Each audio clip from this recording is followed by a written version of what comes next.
Alimentar la panza y nutrir la esperanza. Aportes de la nutricionista Julieta Ponce del Centro de Orientación Alimentaria, COA, en el programa Del Campo y de la Ciudad.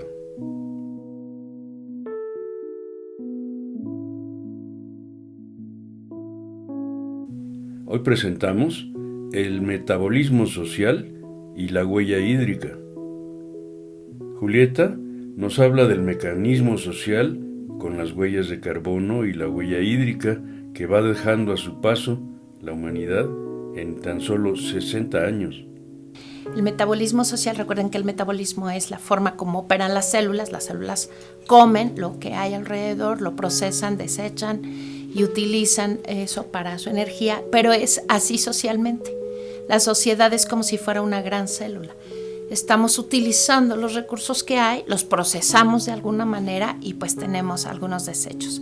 Y este metabolismo social pues nos ha llevado justo a un desequilibrio que ahorita todavía lo estamos medio conteniendo la cosa, pero imagínense que se nos está reventando por lo más delgado el hilo de la sociedad, y lo más delgado es enfermedades incurables como la diabetes, enfermedades cardiovasculares.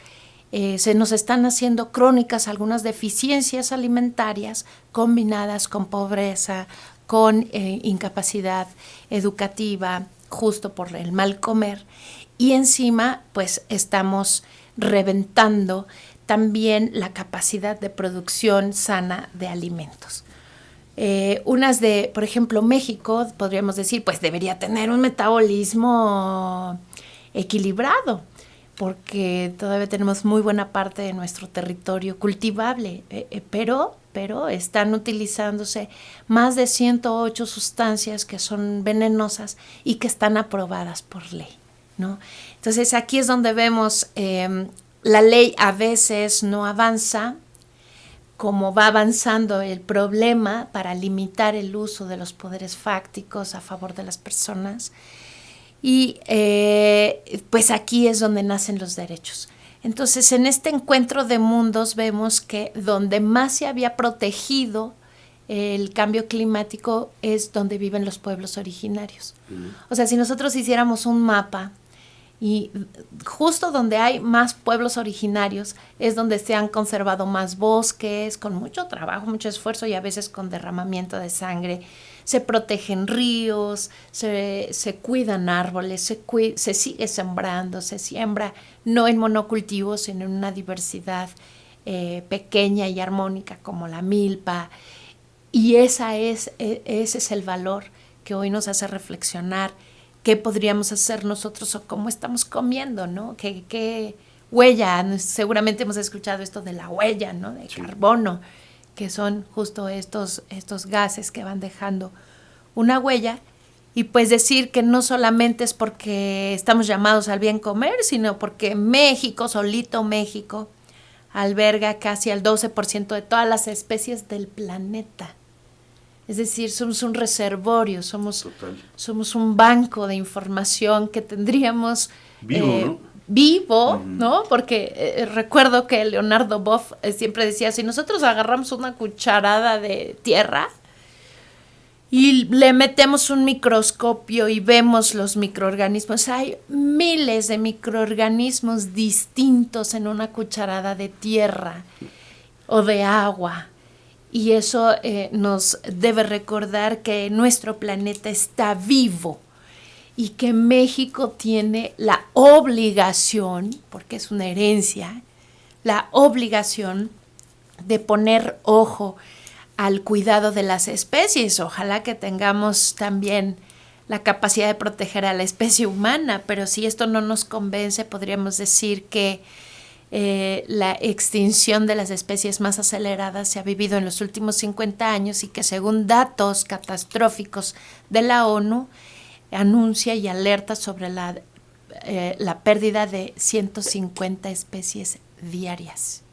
Si nosotros tuviéramos esta conciencia, podríamos decir que pues el maíz, y donde se siembra maíz y alrededor del maíz, pues tendría que ser una ruta que nos permita buscar soluciones, y otra que analizáramos que cómo le hacemos nosotros para analizar dónde está el problema. Pues tendríamos que analizar la ruta del dinero.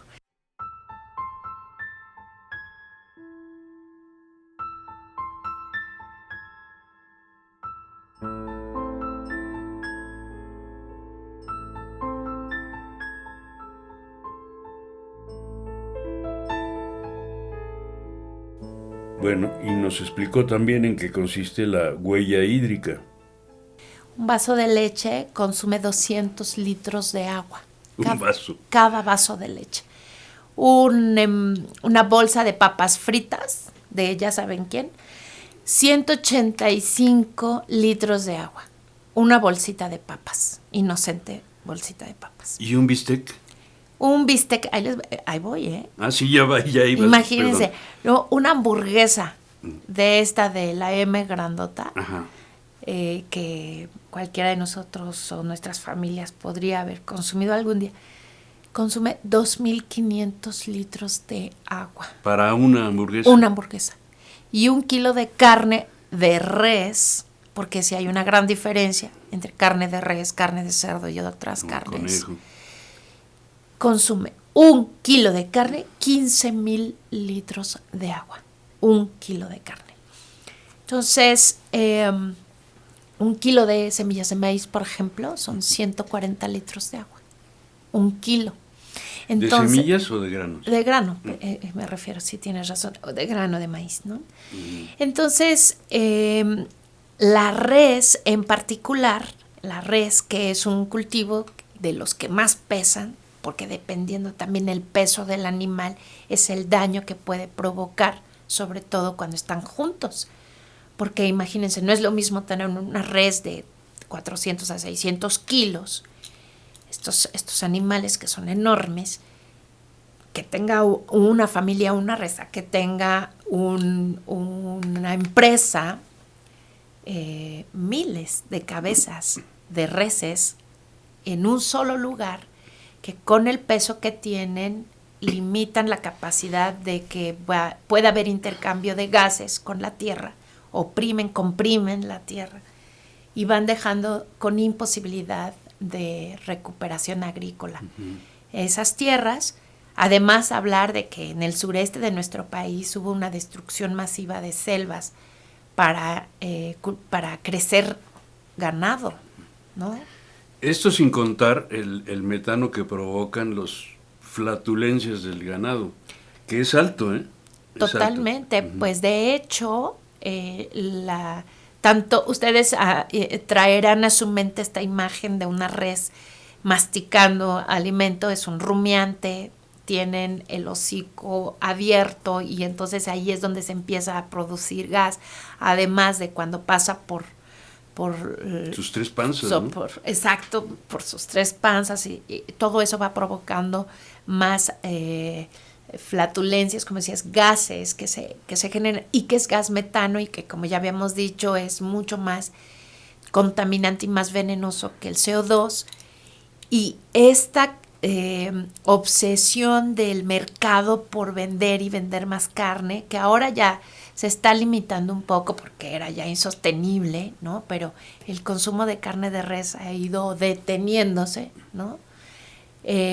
Sin embargo, todavía, si nosotros juntamos toda la contaminación que genera la carne de res, escuchen esto, es peor que la contaminación de todos los sistemas de transporte juntos. O sea, si yo junto barcos, trenes, aviones, autos, no contaminan tanto como la producción de carne de res.